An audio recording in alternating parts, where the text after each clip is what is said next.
नमस्कार। राष्ट्र, राष्ट्रियता, सभ्यता र संस्कारको संगम वाग्मती टेलिभिजनको समाचारमा स्वागत छ। म रेखा श्रेष्ठ। प्रारम्भमा मुख्य समाचार। पाल्पा र भक्तपुरमा भएको छुट्टा छुट्टै दुर्घटनामा 9 जनाको ज्यान गयो। पाल्पामा बस दुर्घटना हुँदा 6 जनाको मृत्यु हुँदा 17 जना घाइते। सल्लाघारीमा रुखले बस र स्कुटर च्याप्दा 3 जनाको मृत्यु। संसद बैठकप्रति सांसदहरूको अरुचि। गणपूरक संख्या नपुग्ने समस्याले सभामुख हैरान। प्रतिनिधि सभाको आइतबार बसेको दोस्रो बैठकबाट कारागार विधेयक पारित। आइतबार शेयर बजार नेप्से 61 अङ्कले बढेर परिसूचक 2078 अङ्कमा 2 अर्ब 73 करोडको कारोबार। श्रीलङ्काका पूर्व राष्ट्रपति राजापाक्सेलाई पक्राउ गर्न सिङ्गापुरमा उजुरी दर्ता। राजापाक्से रक्षा प्रमुख भएको बेला सन् 2009 मा आम नरसंहार र मानवाधिकारका थुप्रै घटना भएको आरोप। र साफ अन्डर 20 च्याम्पियनसिप पुरुष फुटबल प्रतियोगिता सोमबारबाट भारतमा सुरु हुँदै उद्घाटन खेलमा नेपालले सोमबार मालदिप्सको सामना गर्ने।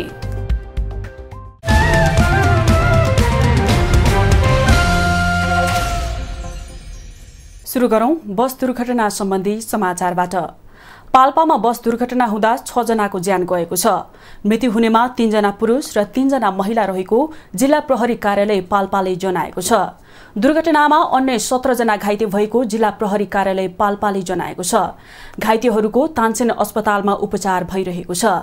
बागलुङको बुर्तिवाङबाट बुटौलका लागि छुटेको लु 1 5952 नम्बरको बस पाल्पाको रिब्दीकोट गाउँपालिका 2 लगुवामा दुर्घटना भएको जिल्ला प्रहरी कार्यालय पाल्पाले जनाएको छ। दुर्घटनाको कारण खुलेको छैन। गाडीमा 22 जना रहेको भनिए पनि पछि बाटोमा पनि मानिस चढेको हुन सक्ने भएकाले एकिन तथ्याङ्क खुल्न नसकेको जनाइएको छ। भक्तपुरको सल्लाघारीमा रुख ढलेर बस र स्कुटरलाई च्याप्दा 3 जनाको मृत्यु भएको छ। सल्लाहको रुख ढलेर काठमाडौँबाट भक्तपुरतर्फ गइरहेको बा 2 ख 3584 नम्बरको बस र बा 61 प 3978 नम्बरको स्कुटरलाई च्याप्दा 3 जनाको मृत्यु भएको छ भने 12 जना घाइते भएका प्रमुख जिल्ला अधिकारी रुद्रादेवी शर्माले जानकारी दिनुभयो। घाइतेहरूलाई भक्तपुरमा रहेका युवामुरा अस्पताल र भक्तपुर अन्तर्राष्ट्रिय अस्पतालमा उपचार भइरहेको छ। यसअघि शनिबार पहिलो पटक ढलेको सल्लाहको रुखले कुनै क्षति भएन। रुखलाई काटेर हटाइए बाटो खुलाइएको थियो। दुवै रुख जरेदेखि उखलिएर सडकमा ढलेका छन्।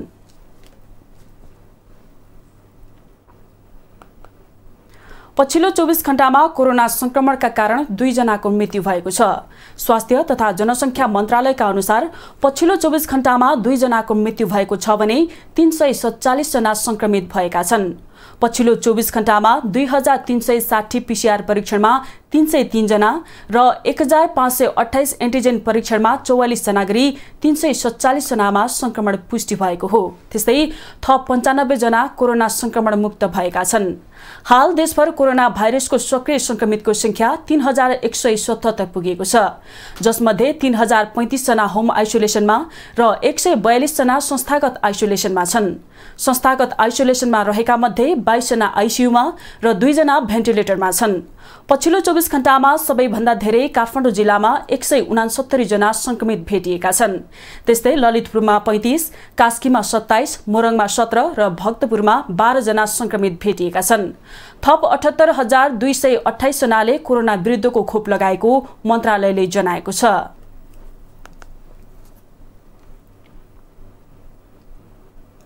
प्रतिनिधि सभाबाट कारागार विधेयक पारित भएको छ।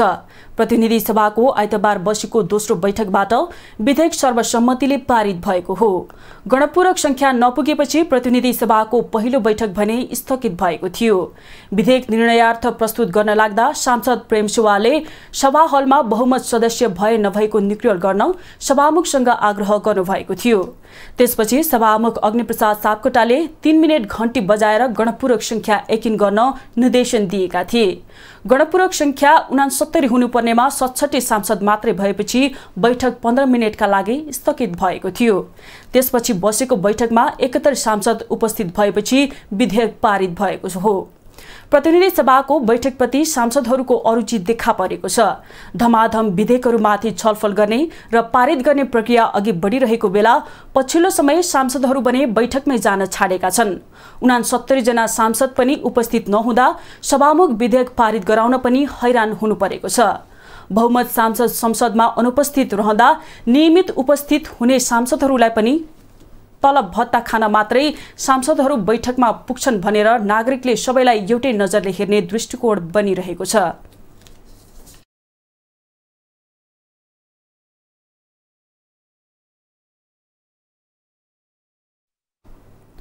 नेकपा माओवादी केन्द्रका नेता एवं पूर्व उपप्रधानमन्त्री नारायण काजी श्रेष्ठले नागरिकता सम्बन्धी विधेयक प्रतिनिधि सभाबाट पारित गराएकोमा आपत्ति जनाउँदै सरकार र सत्तारूढ गठबन्धनप्रति आक्रोश व्यक्त गर्नुभएको छ।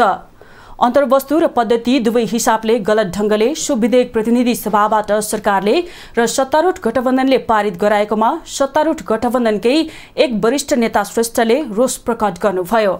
आइतबार काठमाडौँमा आयोजित एक कार्यक्रममा बोल्दै उहाँले सो विधेयक पारित गराउन नहुने विषयमा आफूले पार्टीमा राष्ट्रिय सभामा बोले पनि त्यसलाई बेवास्ता गरेर पारित गरिएको गुनासो समेत गर्नुभयो।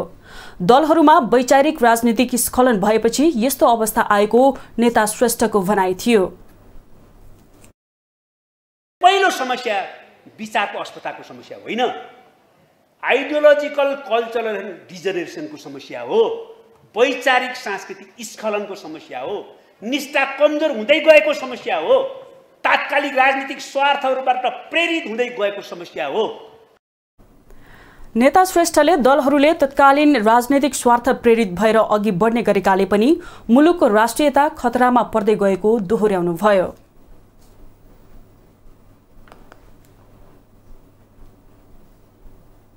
समाचारमा एकैछिन विश्राम।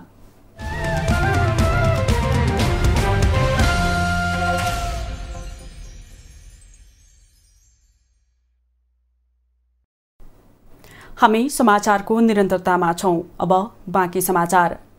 पूर्व प्रधानमन्त्री तथा नेकपा एकीकृत समाजवादीका सांसद झलनाथ खनालले वामपन्थी र समाजवादी शक्तिहरूको एउटै मोर्चा बनाएर निर्वाचनमा जानुपर्ने बताउनु भएको छ।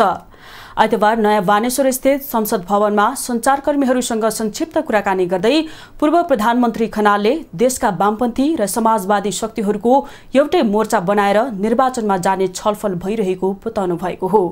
उहाँले यस सम्बन्धमा 2 पटक छलफल भइसकेको र छलफलको क्रम जारी रहेको उल्लेख गर्नुभयो। उहाँले देशको आवश्यकता वामपन्थी शक्तिहरू एउटै ठाउँमा आउनु भए पनि कतिपय समूह त्यसका निम्ति तयार नभएको बताउनुभयो। को दृष्टिले सबै वामपन्थीहरू एक ठाउँमा आउनु अहिलेको आवश्यकता हो, मैले पटक पटक भनेको छु। तर जम्मै तयारी नभइकन त कसरी हुन्छ? कतिपय समूह तयारी छैन। उहाँले तत्कालीन आवश्यकता 5 दलीय गठबन्धनको भए पनि दीर्घकालीन आवश्यकता भने वाम एकता रहेको बताउनुभयो। वाम एकताको सम्बन्धमा नेकपा एमालेसँग पनि कुराकानी चलेको भए पनि प्रभावकारी भने नभएको उहाँको भनाइ छ।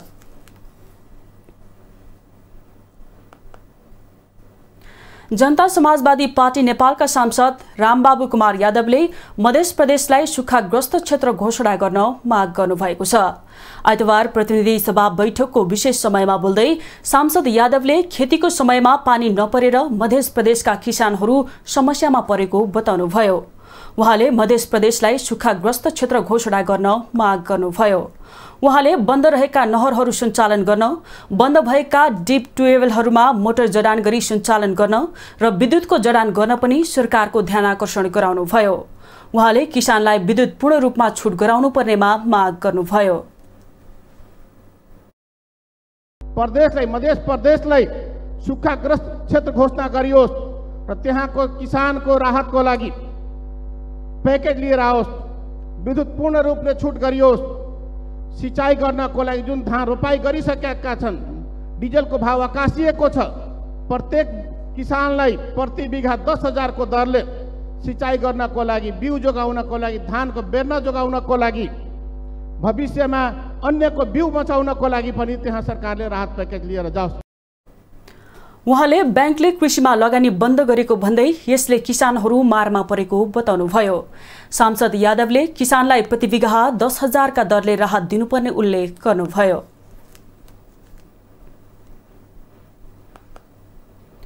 प्रतिनिधि सभा सदस्य हृदयेश त्रिपाठीले ठूला राजनीतिक दलहरूले संविधानको स्तम्भमाथि प्रहार हुने गरी आगामी निर्वाचनको चुनावी मुद्दा बनाउन लागेको बताउनु भएको छ। आइतबार प्रतिनिधि सभा बैठकको विशेष समयमा बोल्दै प्रतिनिधि सभा सदस्य त्रिपाठीले आगामी संघ र प्रदेशको निर्वाचनमा संविधानको मर्ममाथि प्रहार हुने गरी चुनावी मुद्दा बन्न लागेको बताउनु भएको हो। उहाँले ठूला राजनीतिक दलहरू संघीयताको खारेजी, गणतन्त्रमाथि प्रहार, धर्मनिरपेक्षताका माथि प्रहार र दुई दलीय व्यवस्थाको वकालत गरेर निर्वाचनमा जान लागेको आरोप लगाउनुभयो।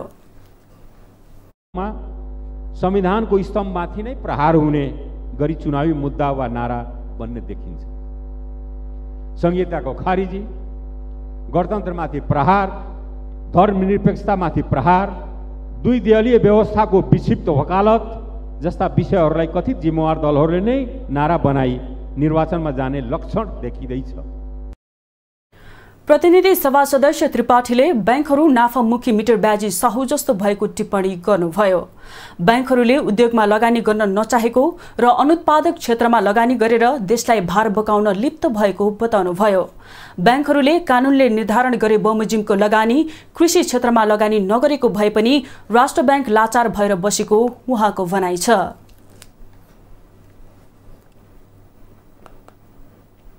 नेकपा एमालेका सांसद भीमबहादुर रावलले एसपीपीको सम्बन्धमा अमेरिकालाई पत्र लेखेको अवस्थाको बारेमा संसदलाई जानकारी दिन सरकारले आनाकानी गरेको बताउनु भएको छ। आइतबार प्रतिनिधि सभा बैठकको विशेष समयमा बोल्दै सांसद रावलले एसपीपी सम्झौता कार्यान्वयन नगर्ने सरकारको निर्णय अमेरिकालाई जानकारी नगराइएको बताउनुभयो। उहाँले पत्र पठाए नपठाएको सम्बन्धमा संसदमा जानकारी गराउन सभामुखले गरेको निर्देशन पनि सरकारले नमानेको बताउनुभयो। सभामुख र संसदीय समितिको निर्देशन सरकारले नसुनेको भन्दै उहाँले सरकारले श्रवण शक्ति गुमाएको टिप्पणी गर्नुभयो। 1 महिना भयो सरकारले गरेको निर्णय, सम्मान्य सभामुखको निर्देशन पनि नसुन्ने, अन्तर्राष्ट्रिय सम्बन्ध समितिको कुरा पनि नसुन्ने। रोस्टमबाट बोल्दा अलिकति सुन्छ कि भनेको कानको उपचार त सम्मान्य सभामुख महोदय राम्ररी गर्नुपर्ने, नेपाली जनताले चुनावमा गर्छन् कि हेरौँ। उहाँले बेलायतमा रहेका भूतपूर्व गोर्खा सैनिकको समस्या समाधानमा सरकारले ध्यान दिनुपर्ने बताउनुभयो। विगत लामो समयदेखि भूतपूर्व गोर्खा सैनिक भर्ती सन्धि असमान र अपमानजनक रहेको भन्दै खारेजीको मागसहित आन्दोलित भएको भन्दै सो विषय नेपालको स्वाधीनता, स्वाभिमान र हितसँग गाँसिएको विषय भएको उल्लेख गर्नुभयो। सरकारवालासँग छलफल गरी समस्या समाधानमा सरकारले पहल कदमी लिनुपर्ने उहाँको भनाइ छ। यो विषय केवल भूतपूर्व गोर्खाको मात्र नभई नेपालको स्वाधीनता, स्वाभिमान र हितसँग गाँसिएको विषय हो। अत यसतर्फ नेपाल सरकारले तत्काल ध्यान दिई सरकारवालासँग छलफल गरी समस्या समाधान गरोस् भन्ने जोरदार माग गर्दछु। सांसद रावलले यस सम्बन्धमा सरकारले हालसम्म गरेका काम कारबाही संसदलाई जानकारी गराउन पनि माग गर्नुभयो। त्यस्तै नेपाली कांग्रेसकी सांसद डाक्टर डिला संग्रौला पन्तले स्वास्थ्य बीमा कार्यक्रममा देखिएको समस्या तत्काल समाधान गर्न सरकारसँग माग गर्नुभएको छ। सांसद पन्तले स्वास्थ्य बीमा कार्यक्रम बापत सरकारले दिनुपर्ने भुक्तानी प्राप्त नगरेका कारण सरकारी अस्पतालहरूले उक्त कार्यक्रम स्थगित गरिरहेको बताउनुभयो। उहाँले बीमा कार्यक्रममा देखिएको यस प्रकारको समस्याको तत्काल समाधान गर्न सरकारको ध्यानाकर्षण गराउनुभयो। स्वास्थ्य बीमा कार्यक्रम बापत सरकारले दिनुपर्ने भुक्तानी प्राप्त नभएको भन्दै सरकारी अस्पतालहरूले नै उक्त कार्यक्रम स्थगित गरेको सार्वजनिक सूचनाहरू प्रकाशित भइरहेका छन्। यो अत्यन्त गम्भीर अवस्था हो। यो समस्याको तत्काल समाधान गर्नको लागि सम्मान्य सभामुख मार्फत म नेपाल सरकारको ध्यानाकर्षण गराउन चाहन्छु। सांसद पन्तले कोभिड-19 को सम्भावित अर्को लहरबाट देशको अर्थतन्त्र र जनसमुदायलाई बचाउन सरकारले बेलैमा ध्यान पुर्याउनु पर्ने बताउनुभयो। कोभिड विरुद्धको खोप अभियानलाई तीव्रता दिनुपर्नेमा जोड दिनुभयो। साथै विश्वमा मंकीपक्सको संक्रमण पनि बढिरहेकाले नेपालमा यसतर्फ पनि सचेत हुनुपर्ने उहाँको भनाइ थियो।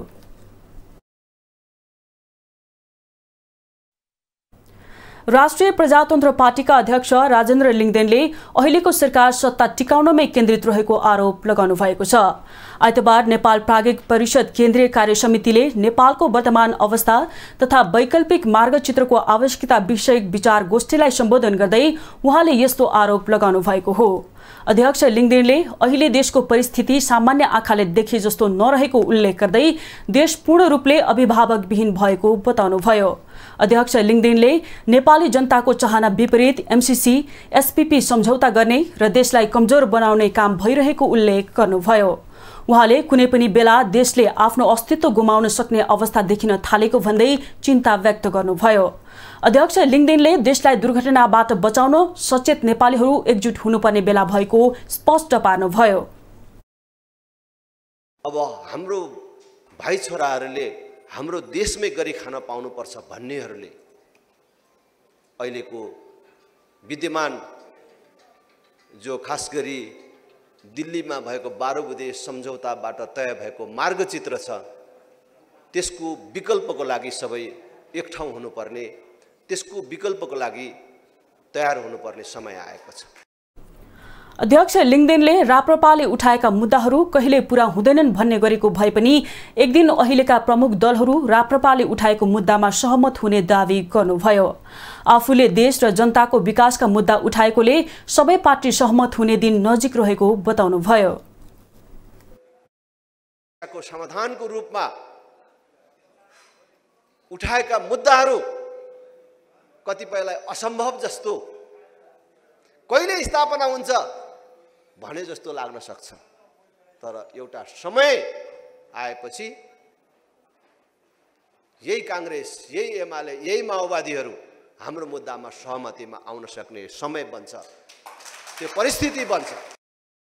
अध्यक्ष लिङदेनले आउने चुनाव ध्वंसात्मक गतिविधि नगरी देशलाई सुबाटोमा लैजाने अवसर भएकोले राप्रपाले सारेको देश विकासको वैकल्पिक मार्गचित्र अपरिहार्य रहेको बताउनुभयो।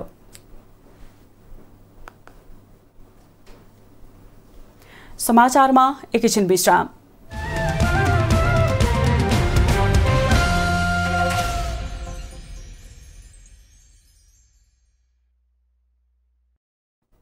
हामी समाचारको निरन्तरतामा छौं।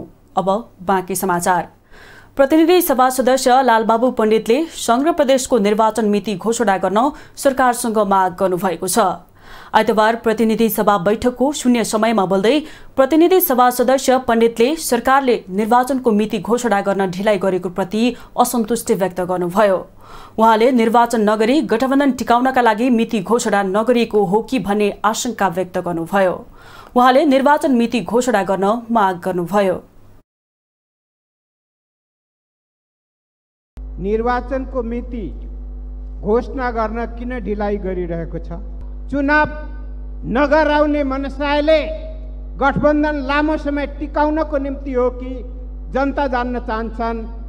मैले सभामुख महोदय मार्फत सरकारसँग माग गर्न चाहन्छु। धन्यवाद।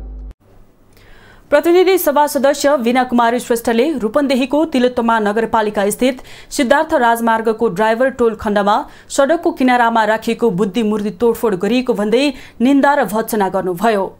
उहाँले सो कार्य आपत्तिजनक भए पनि प्रशासन मौन बसेको बताउनुभयो। दोषीको पर कानुनी कारबाही गर्न उहाँले माग गर्नुभयो। जन्मेको देशमा यस्तो घृणित कार्य हुँदा पनि गृह प्रशासन के हेरिरहेको छ? सभामुख महोदय, यस्ता घृणित कार्य गर्ने अपराधीहरूको खोज तलास गरी तत्काल कडा से कडा कारबाही गरियोस् भन्ने सभामुख मार्फत सरकारको ध्यान आकर्षण गर्छु। प्रतिनिधि सभा सदस्य शान्ता चौधरीले मुक्त कमैया र मुक्त कमलरीहरूको हालसम्म यथोचित पुनर्स्थापना नभएको भन्दै पुनर्स्थापना गर्न माग गर्नुभयो। उहाँले सरकार र मुक्त कमलरी बीच भएको 10 बुँदे सहमति यथाशीघ्र कार्यान्वयन गर्न माग गर्नुभयो। सभामुख महोदय, तसर्थ मुक्त कमैया र मुक्त कमलरीहरूलाई यथोचित पुनर्स्थापनाको लागि माग गर्दछु। त्यसै गरी सरकार र मुक्त कमलरीहरूसँग भएको 10 बुँदे सहमति यथाशीघ्र कार्यान्वयन गरोस् सरकारले भन्ने कुरा जोडदार माग गर्न चाहन्छु। प्रतिनिधि सभा सदस्य शेरबहादुर तामाङले नेपाली कांग्रेसको नेतृत्वको सरकारले विक्रम सम्वत 2048 सालमा निजीकरण गरिएको उद्योग कस्तो अवस्थामा छ सोको संसदीय छानबिन समिति बनाएर छानबिन गर्न माग गर्नुभयो। नेपाली कांग्रेसका वरिष्ठ नेता रामचन्द्र पौडेलले विकासका लागि आफूले मिशनको राजनीति गरेको बताउनु भएको छ। नेपाली कांग्रेस व्यासनगर समितिले आइतबार दमौलीमा आयोजना गरेको छलफल कार्यक्रममा उहाँले देश विकासको मुख्य एजेन्डा लिएर नै आफूले राजनीति गर्दै आएको जिकिर गर्नुभयो। स्वार्थी मानिससँग बस्न आग्रह गर्दै उहाँले पैसाले चुनाव लड्न खोज्नु पनि राजनीति नभएको चर्चा गर्नुभयो।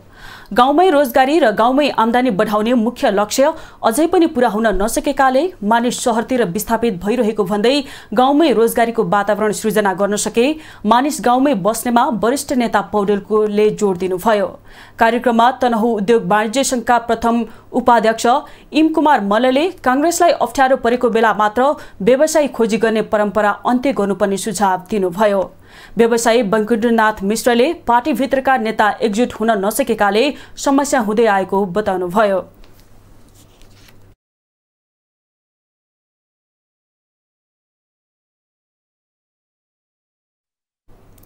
सत्तारूढ नेपाली कांग्रेसका सचेतक मिन विश्वकर्माले सत्तारूढ दलहरूको नेपाली कांग्रेससँग दूरी नबढेको बताउनु भएको छ। आइतबार नयाँ बानेश्वर स्थित संसद भवनमा सञ्चारकर्मीहरूसँग कुराकानी गर्दै कांग्रेस सचेतक विश्वकर्माले सत्तारूढ दलहरूको नेपाली कांग्रेससँग दूरी बढ्ने परिस्थिति नबनेको स्पष्ट पार्नुभयो। उहाँले 5 दलीय गठबन्धनबाट परिणाम उपलब्धिमूलक भएको प्रतिवेदन समेत सार्वजनिक भइसकेको उल्लेख गर्दै गठबन्धन टुट्छ कि भनेर चिन्ता गर्नुपर्ने अवस्था नरहेको उल्लेख गर्नुभयो। सचेतक विश्वकर्माले सीट संख्याको कारणले अथवा निर्वाचन क्षेत्र छनौटको कारणले गठबन्धन नभत्किने उहाँले विश्वास व्यक्त गर्नुभयो। हामी अधिकतम सीट लिएर जाने भन्ने नेपाली कांग्रेसको केन्द्रीय कार्य समितिको निर्णय छ। अरू पार्टीको पनि त्यस्तै छ। हामी पनि अधिकतम लिएर जाने भन्ने छ। सबैको अधिकतममा विन विनको अवस्थामा हामी निर्वाचनमा सँगसँगै जान्छौँ। उहाँले सत्तारूढ घटकले समाजवादी केन्द्र बनाएमा राम्रो हुने टिप्पणी गर्नुभयो।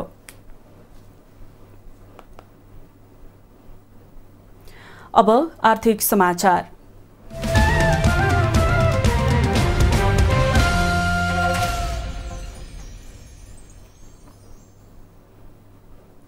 मौद्रिक नीति सार्वजनिक भएपछि पुँजी बजारको पहिलो कारोबारमा उत्साह देखिएको छ। मौद्रिक नीति आउने दिन शुक्रबार गिरावट आएको नेप्से मौद्रिक नीतिपछि उच्च अङ्कले बढेको हो। आइतबार नेप्से 61.05 अङ्कले बढेर परिसूचक 2078.51 बिन्दुमा पुगेको छ। त्यस्तै सेन्सिटिभ इन्डेक्स 12.09 अङ्क बढेको छ भने फ्लट इन्डेक्स 4.08 अङ्क र सेन्सिटिभ फ्लट इन्डेक्स 4.39 अङ्क बढेको छ। आइतबार कारोबारमा आएका 219 कम्पनीको 64,23,146 किता शेयर 2,73,09,27,297 रुपैयाँ बराबरको कारोबार भएको छ। आइतबार नेप्सेसँगै कारोबार रकम समेत वृद्धि भएको छ। नेप्सेका 13वटै उपसमूहको परिसूचकमा हरियाली छाएको छ, जसमध्ये फाइनान्स उपसमूहको परिसूचक 7.22% ले बढेको छ। त्यस्तै अन्य उपसमूह 6.93%, विकास बैंक 5.1%, माइक्रो फाइनान्स र लगानी उपसमूहको परिसूचक 3% भन्दा बढीले बढेको छ। आइतबार कारोबारमा आएका सेन्ट्रल फाइनान्स, समृद्धि फाइनान्स, मल्टिपर्पज फाइनान्सको मूल्य सकारात्मक सर्किट लेभलमा भएको छ। स्वाभिमान लघुवित्त र रिलायन्स फाइनान्सको मूल्य 9.6% बढेको छ। कारोबार रकमका आधारमा शिवम सिमेन्ट्स 39 करोड 71 लाख रुपैयाँको कारोबार भएको छ। नेपाल रिइन्स्योरेन्सको 6 करोड 82 लाख र हिमालयन डिस्टिलरीको 6 करोड 60 लाख रुपैयाँको कारोबार भएको छ। शुक्रबार सार्वजनिक भएको मौद्रिक नीतिले शेयर धितोमा एउटा बैंकबाट लिन पाउने अधिकतम ऋणको सीमा 4 करोडलाई हटाएर एउटा वा सबैबाट अधिकतम 12 करोडसम्मको सीमा कायम गरेको छ। त्यस्तै 25 लाख भन्दा मुनिको शेयर ऋणमा जोखिम भार 150 बाट घटाएर 100 कायम गरेको छ।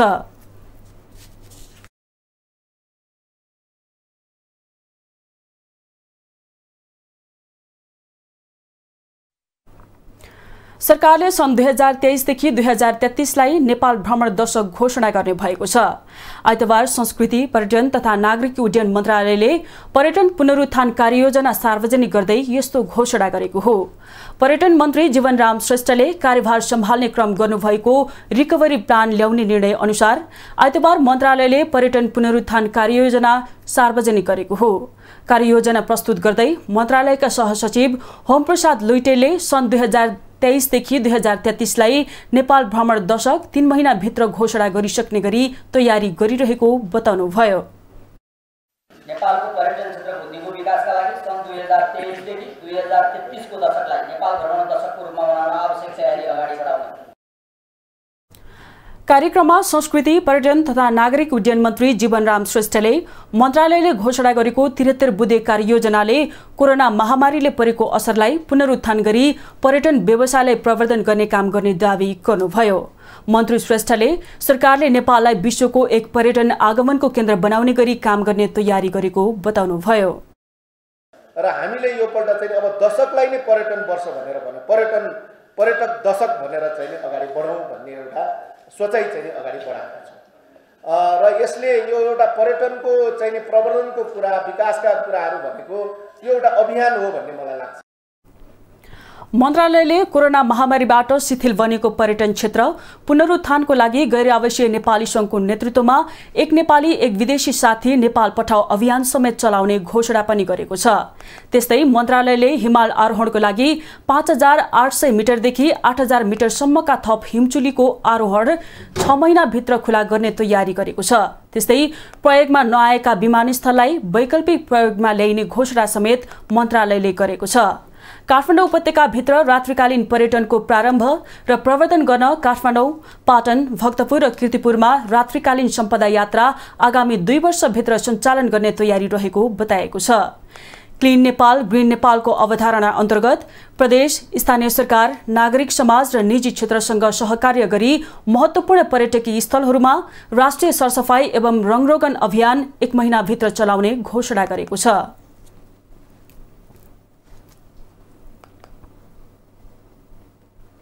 अब अन्तर्राष्ट्रिय समाचार।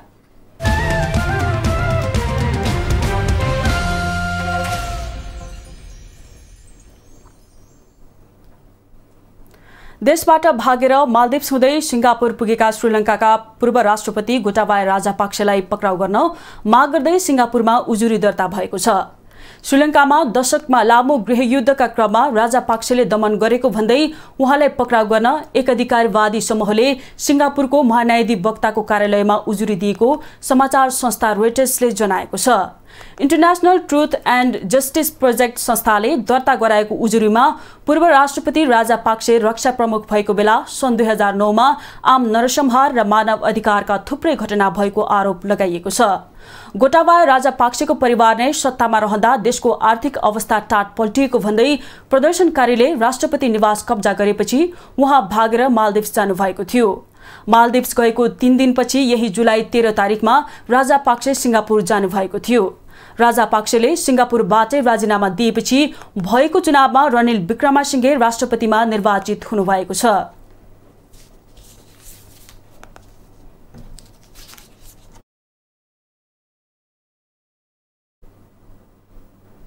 फिलिपिन्सको राजधानी मनिलाको एक विश्वविद्यालयमा आइतबार भएको गोलीकाण्डमा 3 जनाको मृत्यु भएको छ।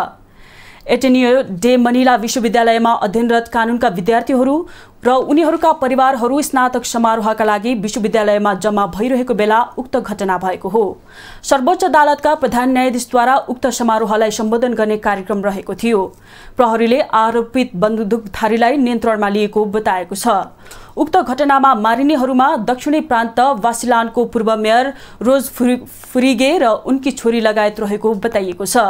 फुरिगेका कार्यकारी सहायक र विश्वविद्यालयका सुरक्षा गार्ड पनि सो घटनामा मारिएको बताइएको छ। फिलिपिन्समा बन्दुक राख्न पाउने बारे खुकुलो नियम भए पनि विद्यालय र विश्वविद्यालयमा गोली चल्ने घटना भने कमै हुने गरेका छन्। तर चुनावका समयमा राजनीतिक कर्मीहरूमाथि भने यस्ता हत्याका घटनाहरू हुने गर्दछन्।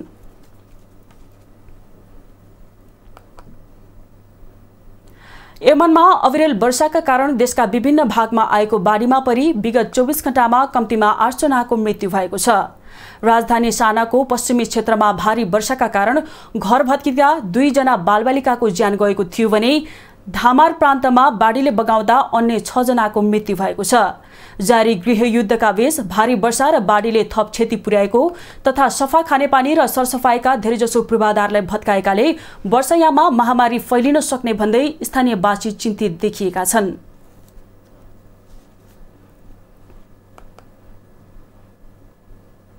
अब खेलकुद समाचार।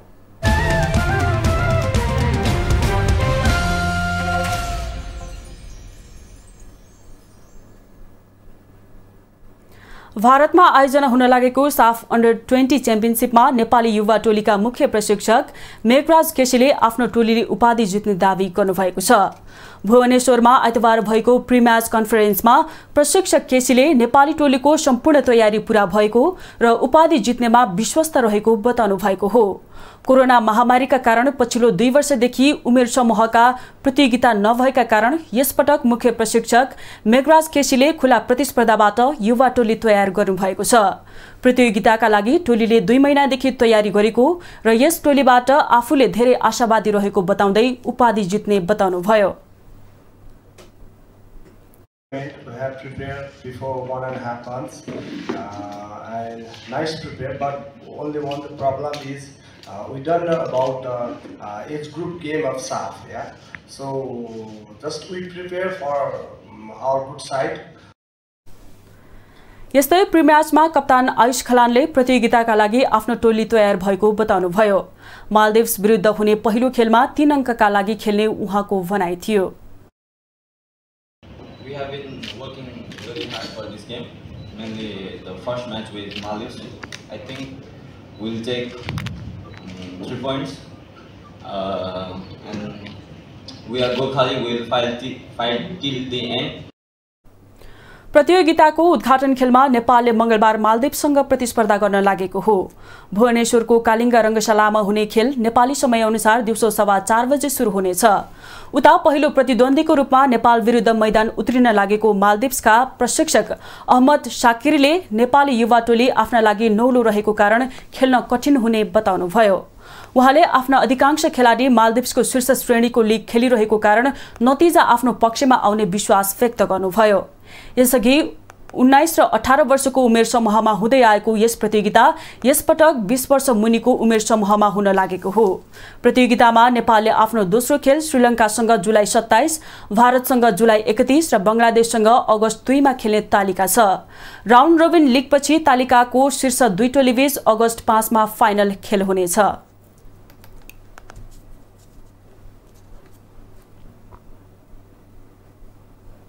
नेपाली राष्ट्रिय क्रिकेट टिमका पूर्व कप्तान पारस खड्काले लेजेन्ड्स क्रिकेट लीग खेल्ने हुनुभएको छ। पारसले आइतबार सामाजिक सञ्जाल फेसबुकबाट लेजेन्ड्स लीग खेल्न लागेको जानकारी दिनुभएको हो। भारतमा प्रतियोगिता आगामी सेप्टेम्बरदेखि अक्टोबरसम्म आयोजना हुनेछ। प्रतियोगितामा विश्वभरका पूर्व खेलाडीले प्रतिस्पर्धा गर्नेछन्। प्रतियोगितामा 4 टोली हुनेछन्, जसमा 110 लेजेन्ड्स खेलाडी हुनेछन्। प्रतियोगितामा कुल 15 खेल हुनेछ।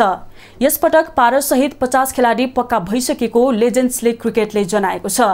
पारसले गत वर्ष अन्तर्राष्ट्रिय क्रिकेटबाट सन्यास लिनुभएको थियो।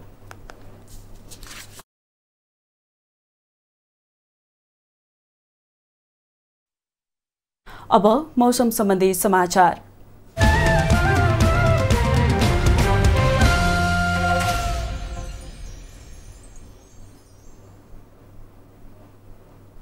देशभर आंशिकदेखि सामान्य बदली रहनेछ।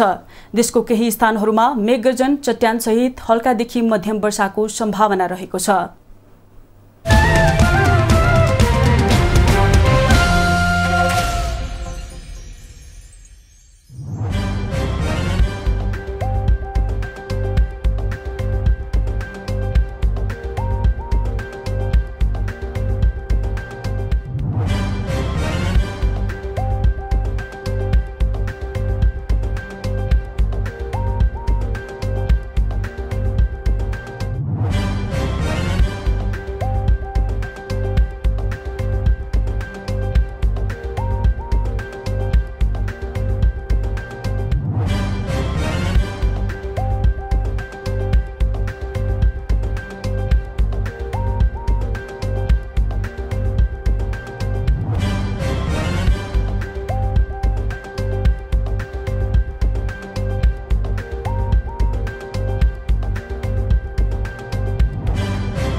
समाचारको अन्त्यमा पुनः मुख्य समाचार।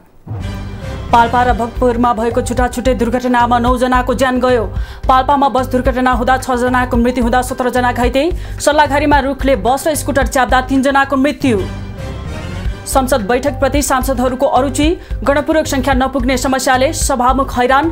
प्रतिनिधि सभाको आइतबार बसेको दोस्रो बैठकबाट कारागार विधेयक पारित। आइतबार शेयर बजार नेप्से 61 अङ्कले बढेर परिसूचक 2078 अङ्कमा 2 अर्ब 73 करोडको कारोबार। श्रीलङ्काका पूर्व राष्ट्रपति राजापाक्सेलाई पक्राउ गर्न सिङ्गापुरमा उजुरी दर्ता। राजापाक्से रक्षा प्रमुख भएको बेला सन् 2009 मा आम नरसंहार र मानवाधिकारका थुप्रै घटना भएको आरोप। र साफ अन्डर 20 च्याम्पियनसिप पुरुष फुटबल प्रतियोगिता सोमबारबाट भारतमा सुरु हुँदै उद्घाटन खेलमा नेपालले सोमबार मालदिप्सको सामना गर्ने।